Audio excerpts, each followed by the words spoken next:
Hello, I'm Alma Angeles. We're moving to the next stage of the pandemic, and as the world resets to the new normal, we find ourselves seeking the right balance between health and livelihood, constantly adjusting the boundaries between liberty and responsibility on tonight's headlines. At least 33 people now have died from the massive wildfires from California, Washington, and Oregon. The head of the body's European branch said the World Health Organization expects Europe to see a rise in the daily number of COVID-19 deaths in October and November. Japan's Chief Cabinet Secretary Yoshihide Suga is set to become the country's next prime minister after the ruling party elected him successor to outgoing leader Shinzo Abe. And American tech giant Microsoft said its offer to buy TikTok was rejected, leaving Oracle as the sole remaining bidder ahead of the imminent deadline for the Chinese-owned video app to sell or shut down its U.S. operations.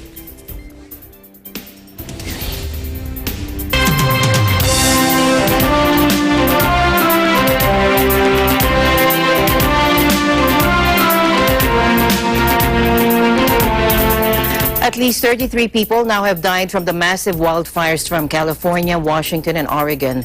The wildfires has brought a smoky haze up and down the West Coast and some of the world's worst air quality in the world. In Estacada, a rural Oregon town just miles from the fire line that was deserted earlier this week, some inhabitants had returned from evacuation and patrolled the streets with guns for fear of looting.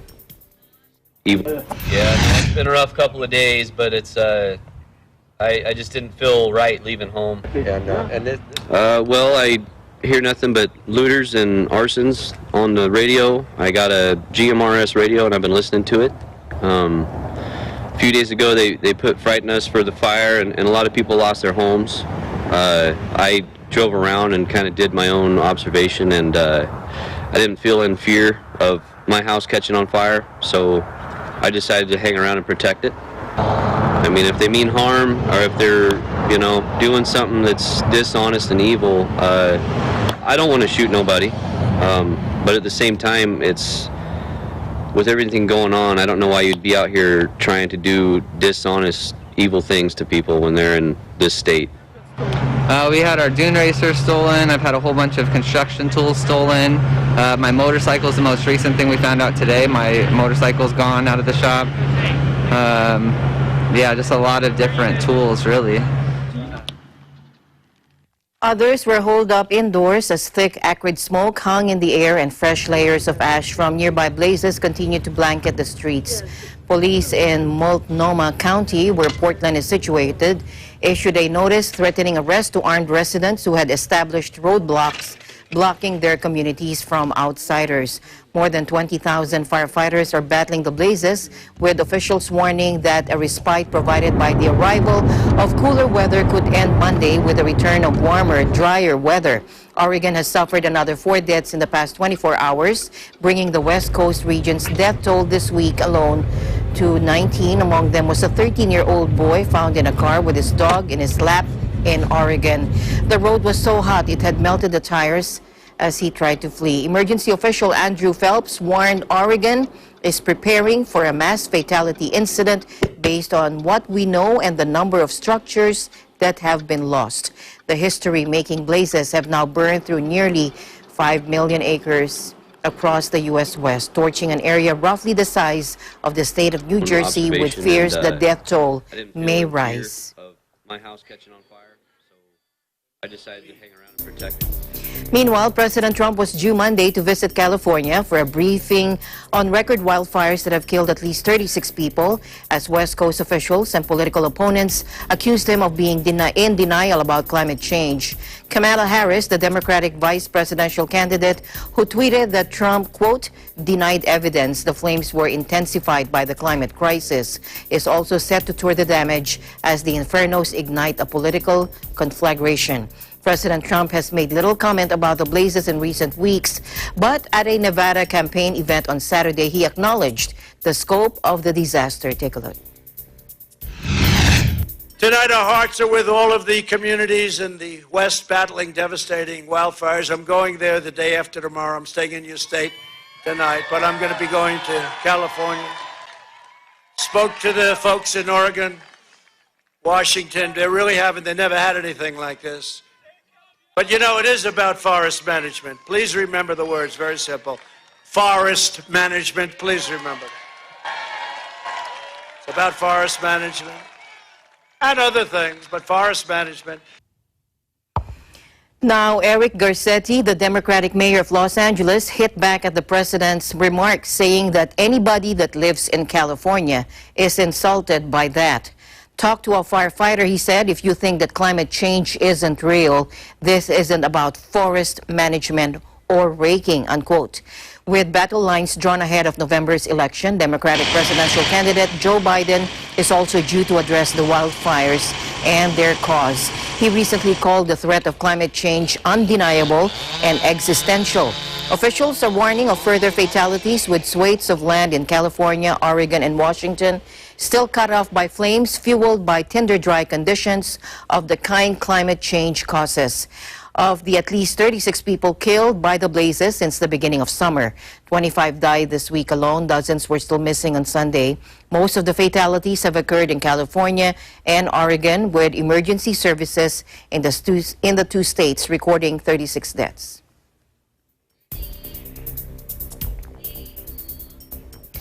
And standing among burned trees in Oroville, Governor Gavin Newsom insisted that climate change is real and is here. He said extreme weather conditions that California is experiencing right now will eventually move to other states unless action is taken on climate change. Take a look.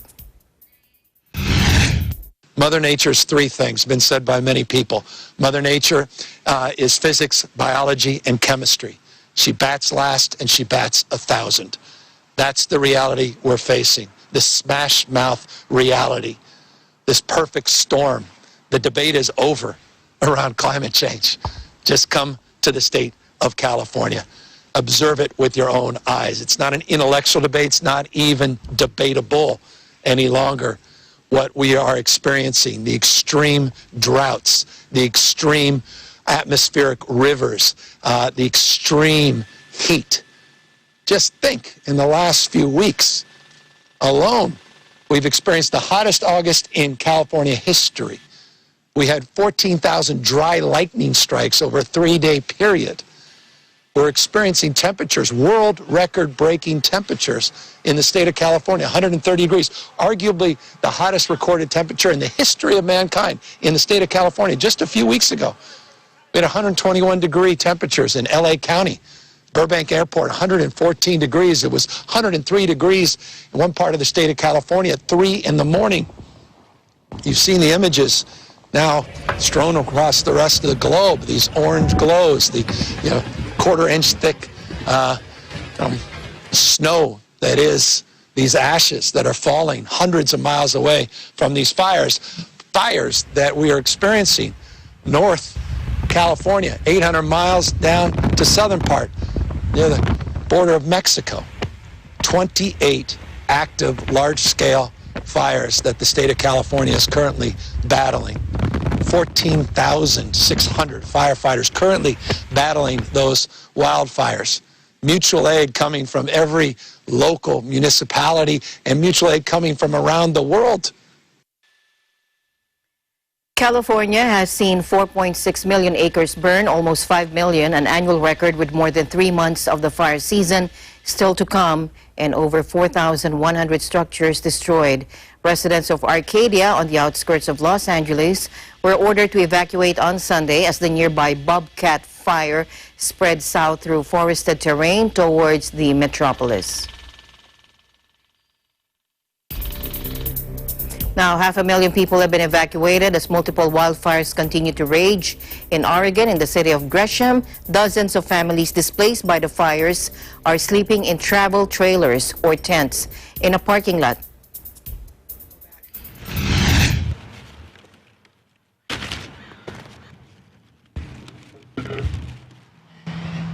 To be honest, if we have to rebuild, we have to rebuild. If we don't have to rebuild, we still have so much cleanup to do because of the ash. Because when we left, like I said, the last time we pulled out, there was almost 2 inches. So it is what it's going to be, and I am just thankful that we're alive, we're together, and everything. We saw a bird that was flying, and then all of a sudden it just completely dropped out of the sky. And I told her, I said, if it's killing God's creatures, I don't want to die too, so we left. And then Tuesday, I went to work, and I had to leave work so that we could evacuate. I had to ride horses out of there. We packed what we could, and our house is still standing, so that's good. But lots of people around us, their homes didn't make it, so it's messed up.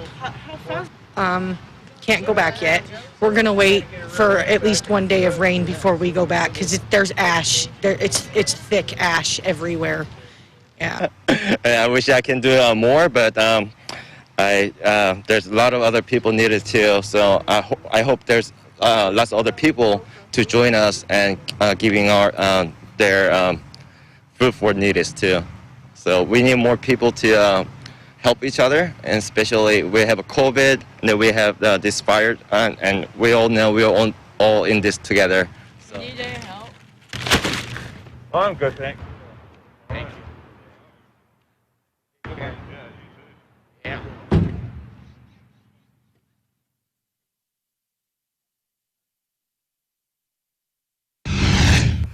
Meanwhile, more climate news. Tropical storm Sally is projected to cross the Gulf of Mexico and may become a hurricane by the time it makes landfall. Fox 19 now reports that Sally is expected to become a hurricane on Monday, U.S. time, and reach the shores by early Tuesday, bringing dangerous weather conditions. And that includes risk of flooding from Louisiana to Mississippi.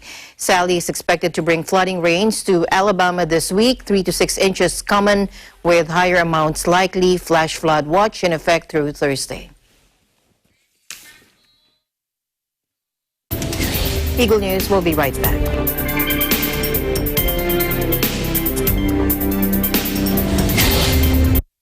Mula noon hanggang ngayon, gabay natin ang MTRCB ratings sa matalino at responsableng panonood.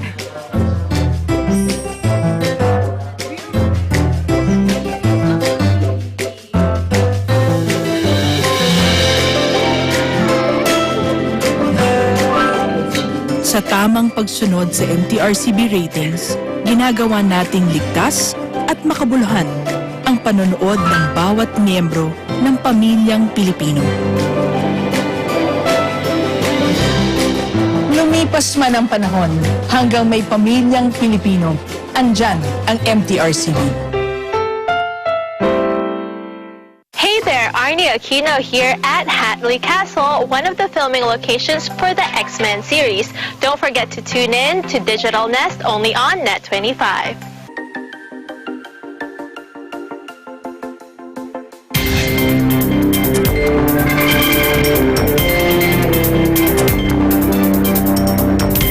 Welcome back. The head of the body's European branch said the World Health Organization expects Europe to see a rise in the daily number of COVID-19 deaths in October and November.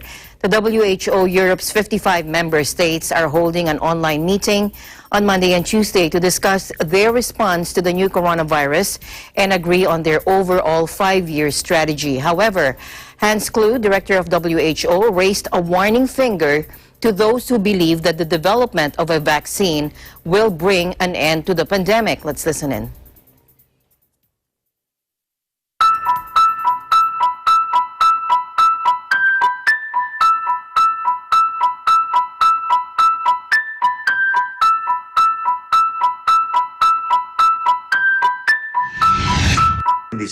It's going to get more tough.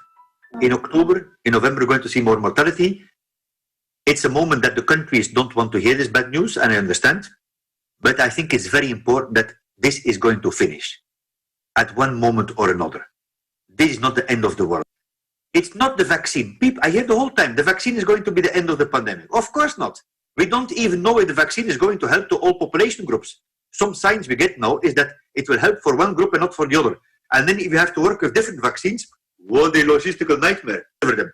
I mean, the end of the pandemic is the moment that we as a community are going to learn how to live with this pandemic. And it depends on us. And that's a very positive message, that the most cost-effective way whether to tackle COVID or any disease and prevention is to strengthen your primary healthcare. I mean, in some countries, 80% of what's happening in emergency departments, I mean, can be tackled by your family doctor or your nurse, community nurse, right? That such decisions have to be made on epidemiological and public health data. And in a number of countries, we see that the politics override the scientists. And also in a number of other countries, we see that people are doubting the science. That's very dangerous. I mean, the science, we have to get it right. And it's very difficult. I mean, WHO, also has been blamed a number of times. But, I mean, communicating on something that you don't really know the risk is very, very difficult. And for some, you do too little. For some, you go too far, right? Science by nature is slow, is iterative, is repetitive. You have to refute it. I know we are forced, we means WHO and the governments, to make very important policy decisions on incomplete evidence. And that's something new. Also with COVID, the people are vulnerable and prone, and there are many other pandemics. There's a pandemic of chronic disease. The number of cases in Europe has risen sharply in recent weeks, especially in Spain and France. On Friday alone, more than 51,000 new cases were reported in the 55 countries of the WHO Europe, which is more than the highest peak in April, according to the organization. Meanwhile, the number of daily deaths has remained at around the same level since early June, with around 400 to 500 deaths per day linked to COVID-19, according to WHO data.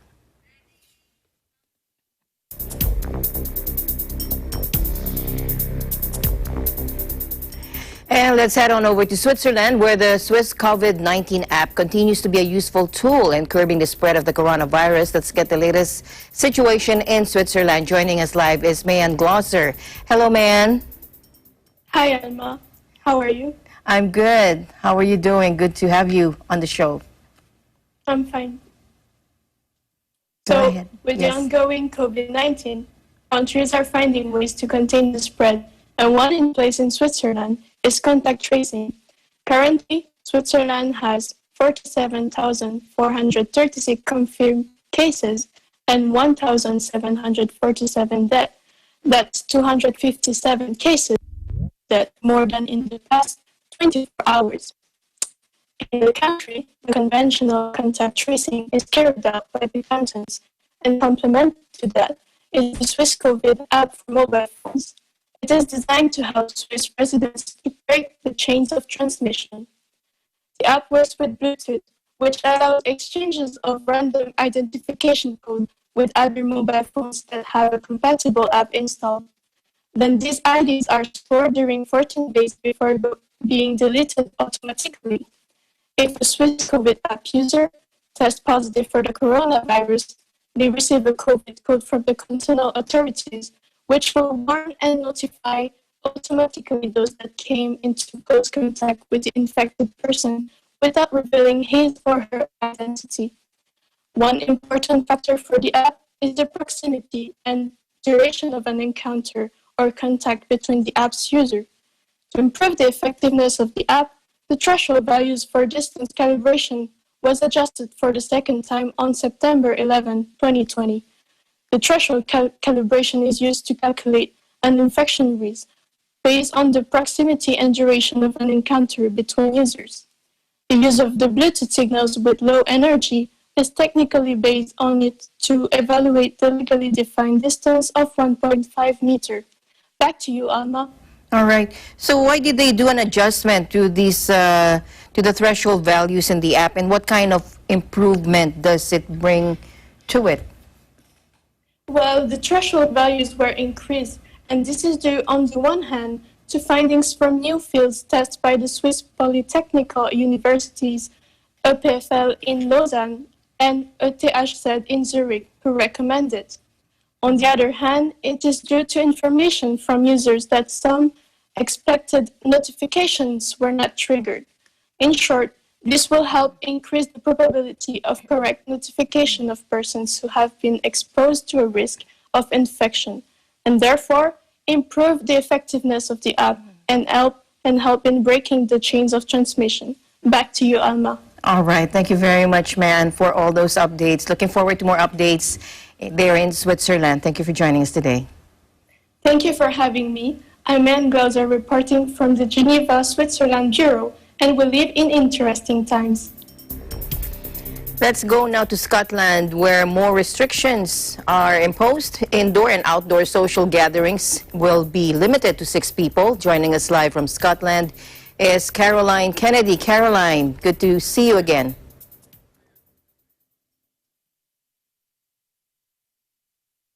Caroline, did I lose you?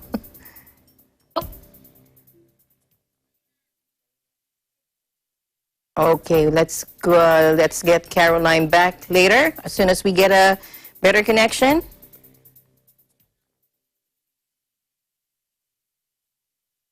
Okay, so first let's go to Israel, where it will reimpose a national lockdown after coronavirus cases soared, while European nations are grappling with the mounting infections against a backdrop of protests against restrictions aimed at reining in the pandemic. Israeli Prime Minister Benjamin Netanyahu announced a 3-week lockdown. Let's take a look. ולכן היום בישיבת הממשלה אנחנו קיבלנו את ההחלטות למתווה מהודק לשלושת השבועות הקרובים, עם אפשרות שזה יימשך, אבל כרגע אנחנו מחליטים עד שמחת תורה. Now, the plan prompted the resignation of ultra-Orthodox Housing Minister Yaakov Litzman, who said the measures would prevent Jews from attending synagogue over the upcoming Rosh Hashanah and Yom Kippur holidays. According to an AFP tally, Israel is second only to Bahrain for the world's second highest coronavirus infection rate by population.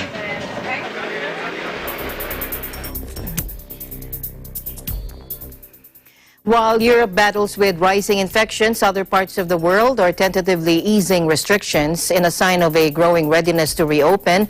Saudi Arabia said it would partially lift a 6-month suspension of international flights this week. The kingdom will end all restrictions on air, land, and sea transport for Saudi citizens after January 1st next year, according to the ministry, adding that an exact date will be announced in December.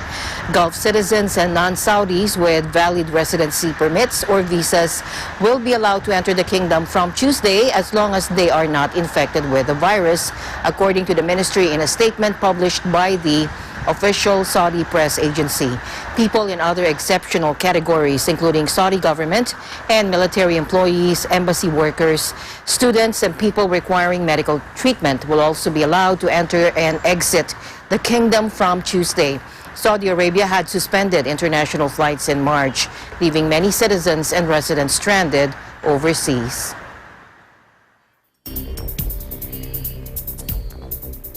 Meanwhile, South Korea will temporarily ease coronavirus curbs in the Greater Seoul area after a decline in cases. The country largely overcame an early COVID-19 surge with extensive tracing and testing, but has battled several spikes in recent weeks, raising concerns of a second wave of infections. The new cases, mainly in the Greater Seoul region, home to half the country's 52 million population, prompted authorities to tighten social distancing measures last month. But the measures on the metropolitan area will be eased starting Monday for 2 weeks, according to South Korean Prime Minister Chung Sye-kyun in a government meeting as new local cases declined. From Monday, franchise coffee shops will resume normal operations after restricting service to takeouts. Restaurants and bakeries will return to normal hours, while indoor gyms and hagwons, private cram schools will reopen. South Korea has seen triple-digit increases since August 14, with more than 120 new cases reported Sunday after several weeks with numbers generally in the 30s and 40s. But Prime Minister Chung warned of a tougher social distancing rules during the Chuseok holiday, the Korean Harvest Festival, from September 30 to October 2, and urged people to stay home. Chuseok is one of the country's biggest holidays, with millions traveling across the country to visit family in the nation's largest annual migration.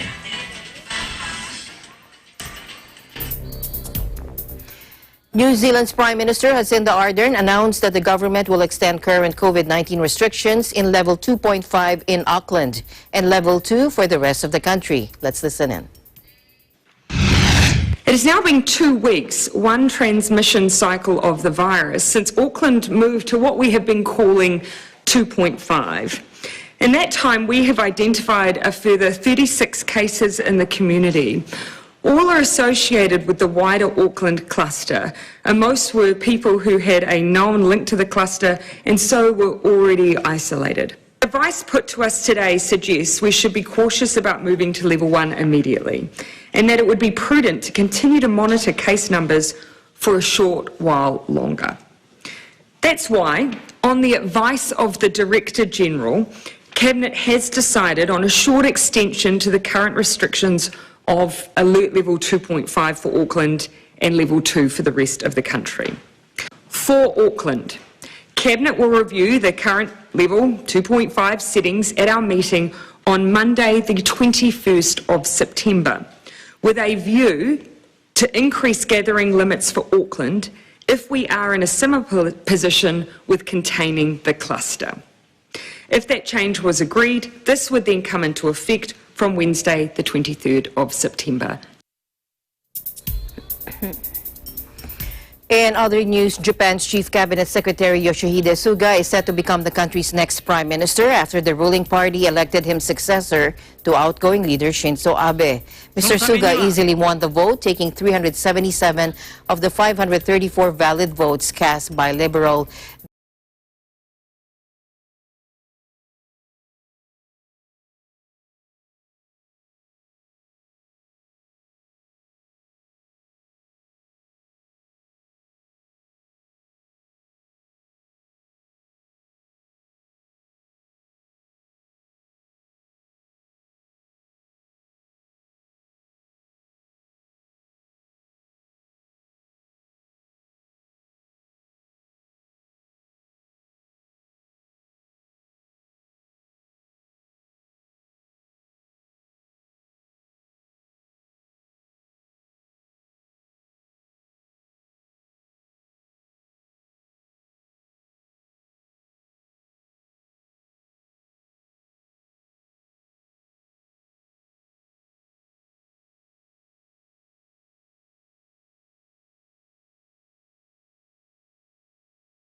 within the ruling party.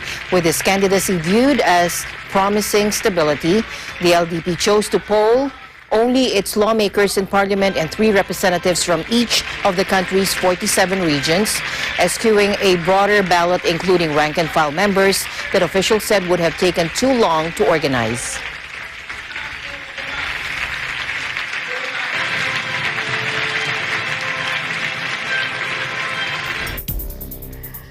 Okay, more restrictions in Scotland. Indoor and outdoor social gatherings will be limited to 6 people. Joining us live from Scotland is Caroline Kennedy. Hello, Caroline.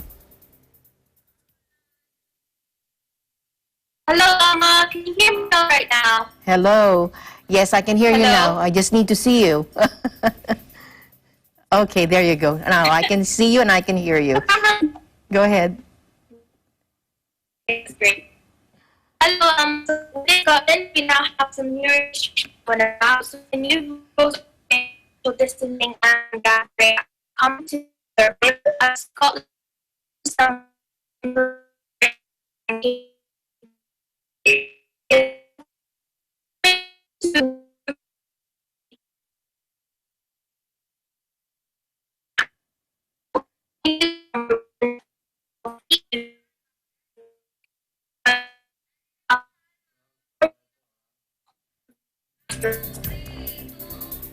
Okay, let's try and get back with Caroline again as soon as we get a better connection. Meanwhile, first, outgoing Japanese Prime Minister Shinzo Abe pledges to support the newly elected president of Liberal Democratic Party, Yoshihide Suga, saying he had watched him working hard and quietly for the nation and people in his role as Chief Cabinet Secretary. Let's listen in. この7年8ヶ月、官房長官として国のために、そして人のために、黙々と汗を流してきた菅さんの姿を私はずっと見てまいりました。さあ皆さん、菅義偉新総裁を先頭にコロナ禍を乗り越えて輝く日本を築き上げていこうではありませんか。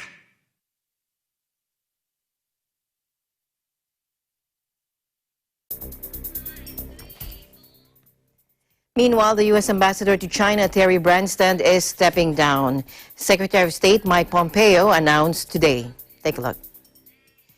Thanking Branstad for his service, Mr. Pompeo said in a tweet that he had contributed to rebalancing U.S.-China relations so that it is results-oriented, reciprocal, and fair.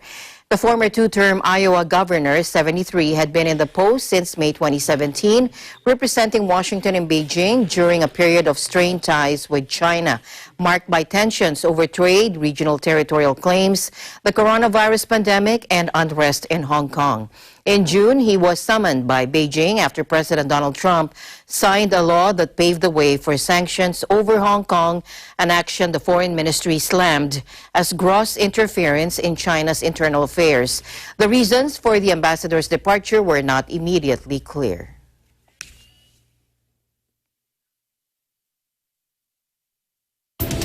Eagle News will be right back.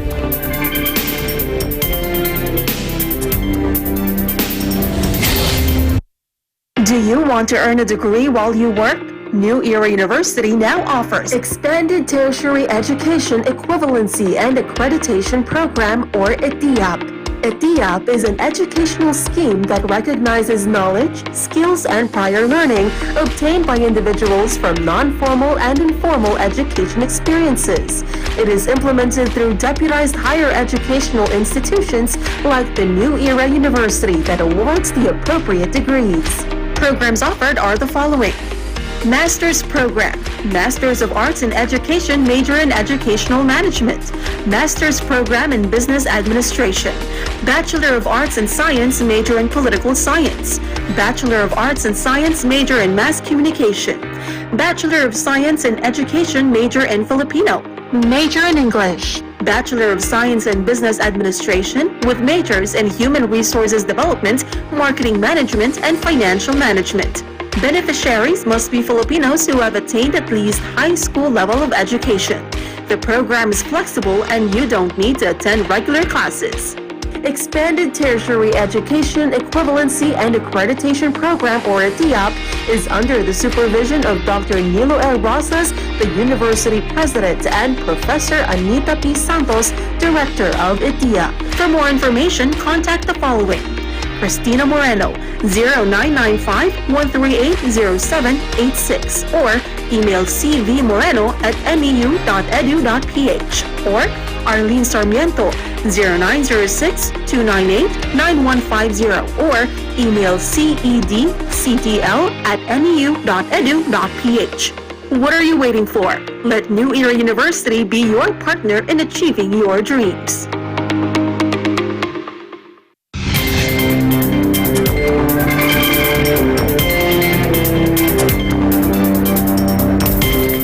All right, welcome back. Let's try this again. More restrictions in Scotland. Joining us live from Scotland is Caroline Kennedy. Caroline. Hello, Alma. Can There you you go. hear me now? Hello. Okay, go ahead, Caroline.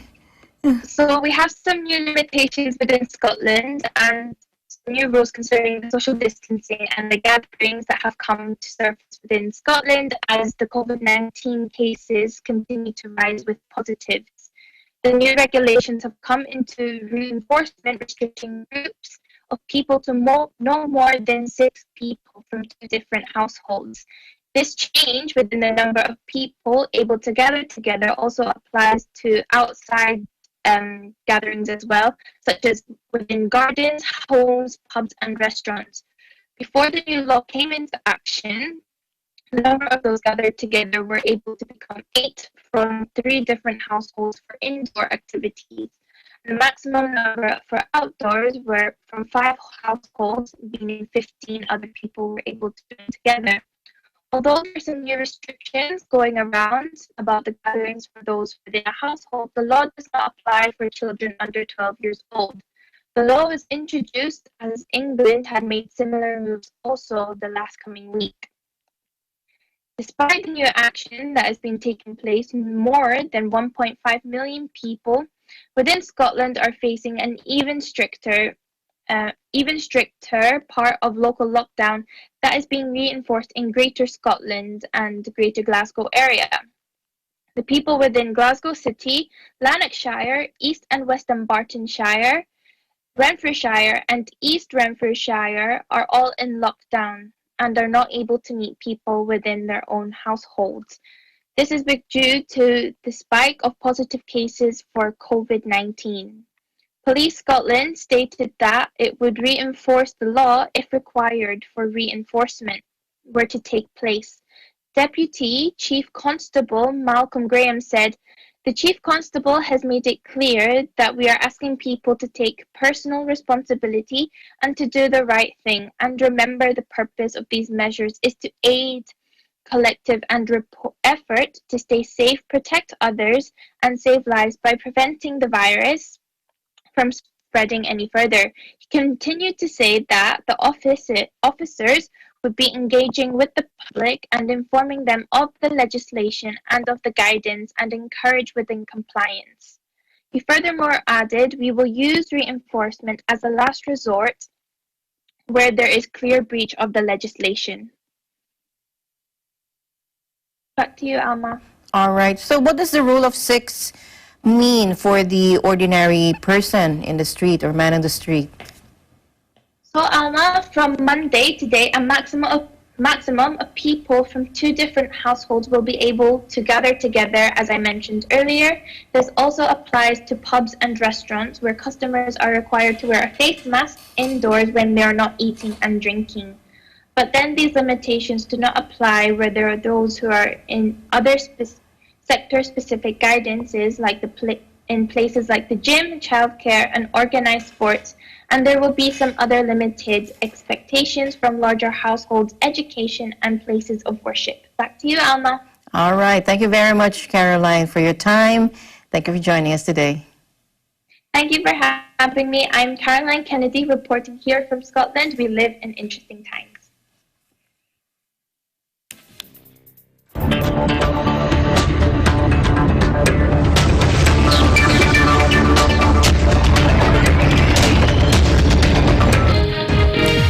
Japan has suspended imports of pork and live pigs from Germany, an agricultural ministry official said after the European country confirmed its first case of African swine fever. Now, Tokyo imposed a suspension last Friday, a day after Berlin said that scientists detected swine fever in a dead wild boar in the eastern state of Brandenburg. The ministry official said last year Japan imported 20,240 tons of pork, excluding sausages or other processed meat from Germany, accounting for 3.3% of the country's total imports. Japan didn't import any live pigs in 2019. China and South Korea have also banned German pork imports over African swine fever, which is deadly among wild boars and domestic pigs, but not harmful to humans. And Singapore Airlines has started cutting about 4,300 jobs, 20% of its workforce due to the pandemic, and warned any recovery would be long and fraught with uncertainty. SIA is the latest airline to announce massive layoffs as the global aviation industry faces its greatest ever crisis due to travel restrictions to fight the spread of the pandemic. The city-state's flag carrier said about 1,900 positions had already been eliminated in recent months due to a recruitment freeze natural attrition and voluntary departures, reducing further expected job cuts to around 2,400. Positions are being cut across full-service Singapore Airlines, regional carrier Silk Air, and budget airline Scoot in Singapore and overseas. Transport Minister Ong Ye Kung said the airline had delayed this workforce reduction as long as they can. But with an air travel decimated by COVID-19, this has unfortunately become inevitable. He added that the government would strive to help the impacted workers. Industry body, the International Air Transport Association, or IATA, estimates that airlines operating in the Asia-Pacific region stand to lose a combined $27.8 billion this year. IATA forecast in July that global air traffic is unlikely to return to pre-coronavirus levels until at least 2024, a year later than previously projected.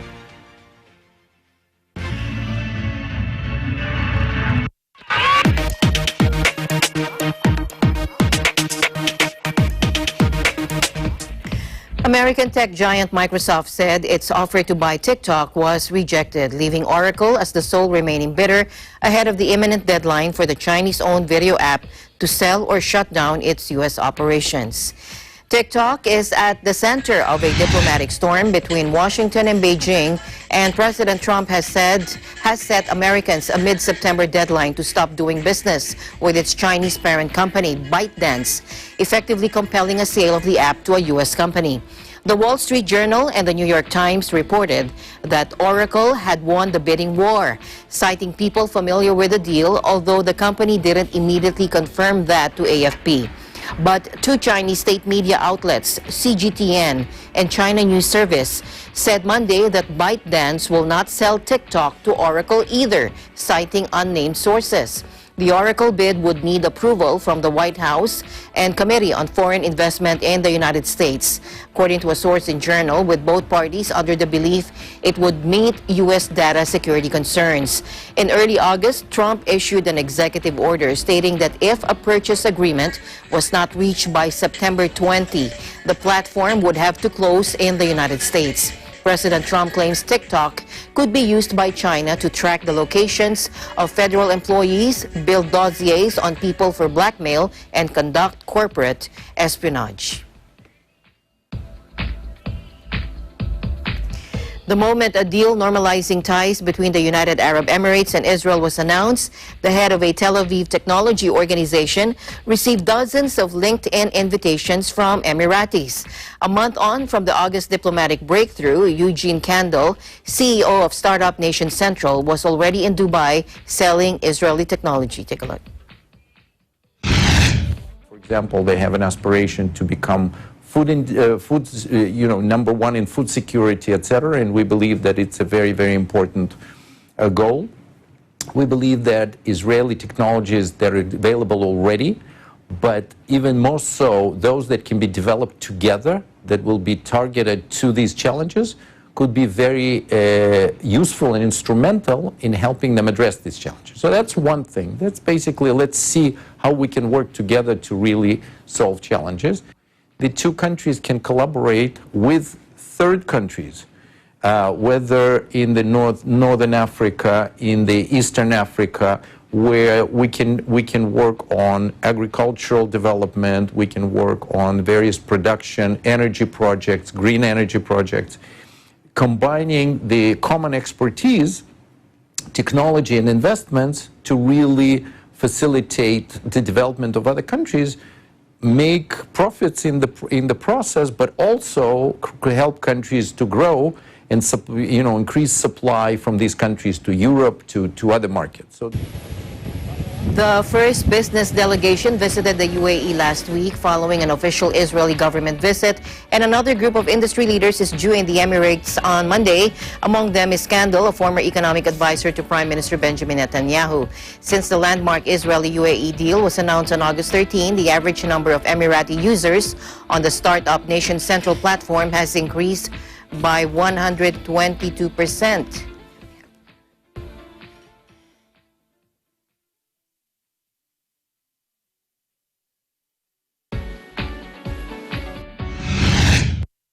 Well, it was a very open secret that Israel and the Gulf countries had sort of this tendency to start getting closer and closer. This old separation of Arab and Israel, Middle East, is no longer true, but it's been not true for at least a decade, because they're much more common in our interests. We're small countries, we're countries that are much more developed than many other countries in the region.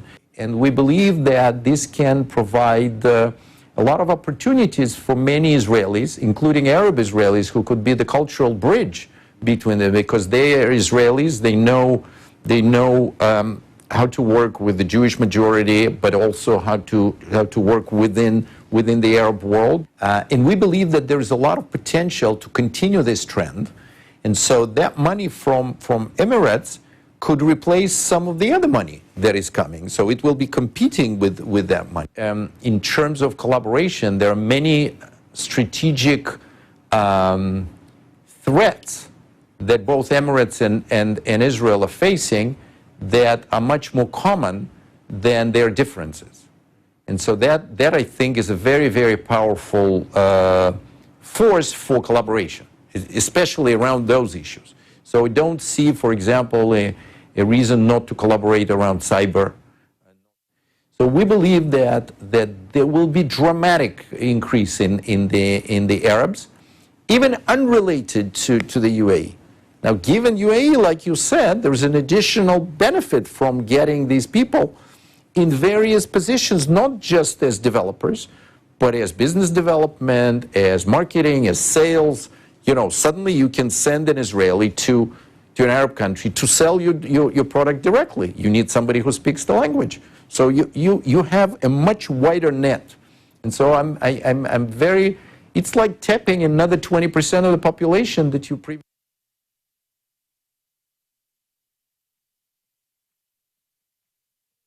And finally, in our news, coronavirus lockdowns have led to a sharp increase in virtual watch parties as a way to get together with friends, and Facebook is getting in on the action.